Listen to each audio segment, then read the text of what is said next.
Hello les joyeux en transition, ici Valérie. On se retrouve aujourd'hui pour parler de la construction par le plein et pas par le manque. Ça va changer beaucoup de choses dans ta vie. Moi j'avoue que c'est un concept que j'ai eu du mal, enfin je l'ai compris quand on me l'a expliqué. Après, de là à l'implémenter dans ma vie, ça a été une autre paire de manches. Alors on va en parler et puis ça va faire son petit bonhomme de chemin dans ta vie. Mais en tout cas je peux dire que ça va changer des choses. Euh, Construire par le plein c'est quoi? Eh bien, imaginons, je ne sais pas, une situation, une situation concrète. On va s'appuyer. J'aime bien m'appuyer sur des expériences avec lesquelles tu peux te projeter. Et les expériences que je connais le mieux, évidemment, c'est celles que je vis au quotidien. Ça me donne tellement envie de partager des choses avec vous. Il se trouve que là, c'est la saison de, voilà, c'est le mois de décembre, c'est la saison de Noël. On va avoir les marchés de Noël, et c'est vrai que c'est des moments de plaisir, quoi. On y va, il y a une espèce de féerie, on y va avec mon fils, on se mange un petit truc, enfin c'est vraiment une ambiance particulière. Sauf que là, il se trouve que je n'ai plus de véhicule. Je ne reviens pas sur l'histoire, mais voilà, je n'ai plus de véhicule. Et du coup, cette envie d'aller vivre un moment sympa, féerique sur un marché de Noël ne devient pas possible. Donc là, qu'est-ce que je fais? Je suis en train de me dire, je voudrais aller à un marché de Noël, mais je ne peux pas, j'ai pas de voiture, c'est pas possible, il me manque un véhicule. Je suis en train de me projeter, en tout cas de construire, d'avoir envie de quelque chose à partir du manque. Donc on va inverser les choses, on va dire, ok, qu'est-ce que j'aime finalement dans le marché de Noël? C'est la féerie, c'est en effet, c'est tout, c'est quand on se balade en effet sur les échoppes, alors parfois on achète un petit truc, parfois on achète souvent des trucs à manger, nous, on est gourmands, ou soit des fois il y a des choses qui nous inspirent pour pouvoir créer, bricoler à la maison, voilà, c'est ça, source d'inspiration, gourmandise, et puis féerie, c'est les trois mots que je vais retenir. Si je construisais à partir du plein, qu'est-ce que ça va faire? Eh bien, c'est qu'est-ce que j'ai déjà chez moi? Qu'est-ce que j'ai déjà en moi qui va me permettre de vivre la féerie, la gourmandise, de trouver l'inspiration des moments créatifs? Ah, c'est déjà pas la même chose. Ça veut dire qu'en effet, je ne vais peut-être pas pouvoir aller au marché de Noël, mais c'est je vais assurément pouvoir vivre un moment tout aussi extraordinaire avec mon fils, même en restant à la maison. Et donc, construire à partir du plein, c'est exactement ça. Le plein de quoi? Mais le plein de toi, le plein de tout ce que tu as déjà, on va dire, accompli et gagné dans ta vie. Et ça suffit maintenant de te projeter, de dire oui mais je peux pas, il me manque ceci, mais je peux pas, il me manque cela. Ok, pour l'instant. Qu'est-ce que tu as?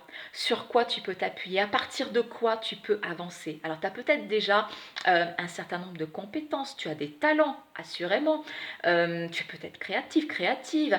Tu as peut-être en effet des relations, des amis. Qu'est-ce que tu as déjà qui te permet d'aller dans la direction de faire un pas vers ce qui te fait rêver aujourd'hui? Tu sais, j'aime beaucoup cette image. C'est comme construire par le plein, finalement, euh, oui, construire par le manque plutôt, construire à partir du manque, c'est comme si tu étais sur une plage et que tu décidais de construire un magnifique château de sable, alors on va dire grandeur nature, dans laquelle tu vas pouvoir vivre voilà, ta vie de château. Et puis il se trouve que, je ne sais pas, moi, une grande vague, un coup de vent, je ne sais pas, un phénomène météorologique quelconque qui fait que là, à l'endroit où tu voulais construire ton château sur la plage, ça s'effondre et il y a une espèce de grand trou d'eau qui s'installe. Donc, puisque tu as décidé d'avoir un château, tu vas passer ton temps à coup de pelle, là, à creuser, à ramener du sable pour boucher le trou, là, pour combler. Mais pendant que tu combles, c'est ça, hein, construire par le manque, pendant que tu combles tout ce qui te manque, eh bien, tu ne construis pas ce qui te fait rêver. Qu'est-ce qui te...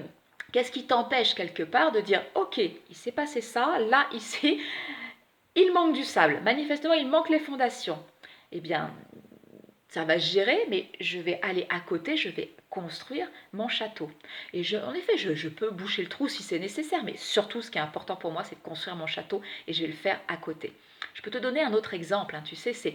Euh, je ne sais pas, tu rêves peut-être de changer de lieu de vie, d'habitation.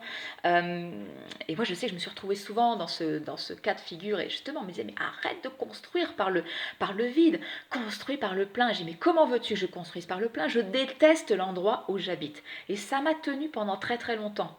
Évidemment, j'étais toujours focalisée sur le manque. Et bien, finalement, je me suis dit, mais je me suis posé un instant, j'ai dit qu'est-ce que je veux vraiment dans ce lieu de vie là, qui va m'accueillir, dans cette maison, cette habitation où je vais me sentir enfin bien et enfin chez moi. Donc du coup, voilà, première étape, c'est j'ai fait la clarté. J'ai mis de la clarté, de la lumière sur ce que je voulais vraiment. Et à partir de là, je dis, eh bien, si c'est ça que je veux, qu'est-ce que j'ai déjà, je dirais, qu'est-ce que j'ai déjà, pourquoi je peux dire merci, pourquoi je peux être dans une reconnaissance, pourquoi je peux avoir de la gratitude, déjà, là, actuellement, toutes ces petites choses qui me montrent que j'ai déjà un petit bout bien, de ce à quoi j'aspire. Je peux te donner des tonnes d'exemples comme ça. Je suis arrivée dans un nouveau logement après avoir quitté quelque chose qui était meublé, donc confortable. Quitter un meublé et arriver dans du vide, vide, où il n'y a rien, où il faut tout remeubler, je peux te dire, je peux en témoigner qu'il y a une phase de transition où on se sent, ça résonne. Voilà, c'est pour ça que je change d'endroit parce que voilà, l'endroit où j'enregistrais, ça résonnait, c'était encore un peu trop vide. Et c'est vrai qu'il y a eu beaucoup de moments où je me disais mais c'est pas possible, je supporte pas, je supporte plus, je me sens pas bien chez moi, j'arrive pas à m'installer, c'est trop long, c'est de l'impatience. Et finalement j'ai inversé la tendance, je me suis dit hey, ok, c'est long parce qu'en effet, il y a des choses qui demandent un budget qui est plus conséquent. Mais peut-être que si tu clarifiais ce que tu voulais vraiment, peut-être qu'il y a des éléments, tu dis tiens, ça ce sera à cet endroit, tiens, ce sera ça. Peut-être que par petites touches, tu peux déjà mettre des choses là qui sont accessibles à partir de ce que tu es. C'est quoi le plein?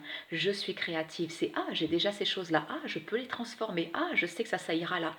Et voyez comment les choses peuvent se mettre en place tout doucement, mais parce que, en plus, la magie de la chose, c'est parce que vous êtes dans une toute autre énergie, c'est-à-dire dans l'énergie de la construction par le plein de tout ce que vous êtes, le plein de gratitude aussi, eh bien, ça va bouger aussi. Ça va bouger, vous allez attirer de plus en plus de choses, d'événements, de gens, d'opportunités qui vont favoriser la mise en œuvre de votre projet. Donc rappelez-vous bien de ce concept, arrêtez de construire, de bâtir à partir de manque. Il ne vous manque rien. Il ne vous manque rien. Regardez plutôt tout ce que vous avez, vos forces, vos compétences, vos talents, vos relations, je ne sais pas, vos idées, tout ce que vous avez à disposition pour finalement faire un tout petit pas en direction de ce que vous avez. C'est un concept hyper important, je peux vous assurer que le jour où je l'ai compris, mais compris dans le sens où je l'ai appliqué, ça a changé ma vie. Je vous embrasse et je vous laisse sur ça. Je vous dis à demain.